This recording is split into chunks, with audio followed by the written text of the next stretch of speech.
5 സീറ്റിൽ ജയം ഉറപ്പെന്ന് BJP. Core committee. 7 സീറ്റുകൾ ലഭിക്കാം. നേമം, കഴക്കൂട്ടം, മഞ്ചേശ്വരം, പാലക്കാട്, കാട്ടാക്കട മണ്ഡലങ്ങളിലാണ് ജയസാധ്യത. ഷോൺ ജോർജിനെതിരെ ബി.ജെ.പി. കോർ കമ്മിറ്റിയിൽ വിമർശനമുയർന്നു. ക്രൈസ്തവ സഭകളെ ഒന്നടങ്കം വിമർശിച്ചത് തെറ്റെന്നാണ് വിമർശനമുയർന്നത്. ശോഭാ സുരേന്ദ്രനെതിരെ നടപടി വേണമെന്ന ആവശ്യവും ഉന്നയിക്കപ്പെട്ടു. തൃശൂർ, തിരുവല്ല, തിരുവനന്തപുരം സീറ്റുകളിലും ജയിച്ചേക്കാമെന്ന വിലയിരുത്തലുണ്ടായി.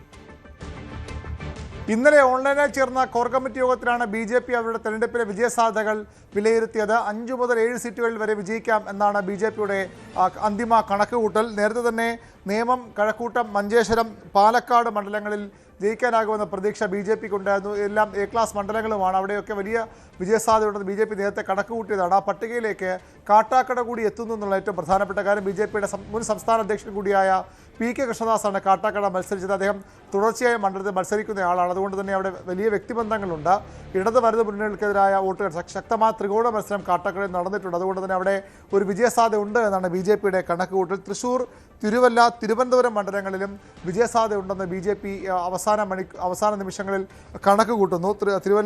തിരുവല്ലയിൽ അനൂപ് ആന്റണിയാണ് മത്സരിച്ചത്. തൃശ്ശൂരിൽ പത്മജ വേണുഗോപാലാണ് സ്ഥാനാർത്ഥി. അവർ നേരത്തെ UDF സ്ഥാനാർത്ഥിയായി 2021 മത്സരിച്ച അതേ മണ്ഡലത്തിൽ ബി.ജെ.പി. സ്ഥാനാർത്ഥി എത്തുമ്പോൾ അവരുടെ വ്യക്തിബന്ധങ്ങളും കോൺഗ്രസിന് ലഭിക്കാവുന്ന വോട്ടുകളും ഒക്കെ ആകുമ്പോൾ വിജയിച്ചു വരാം എന്നാണ് അവിടെ പ്രതീക്ഷ. തിരുവനന്തപുരത്ത് സിറ്റി ജില്ലാ അധ്യക്ഷൻ കരമന ജയനും വിജയസാധ്യതയുണ്ടെന്നാണ് ബി.ജെ.പി. കണക്ക് കൂട്ടുന്നത്.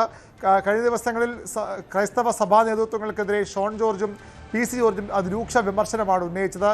ഇത് ശരിയായില്ല എന്ന അഭിപ്രായം കോർ കമ്മിറ്റി യോഗത്തിൽ ഉയർന്നു വന്നു. ക്രൈസ്തവ സഭകളെ ഒന്നടങ്കം വിമർശിച്ചത് ശരിയായില്ല.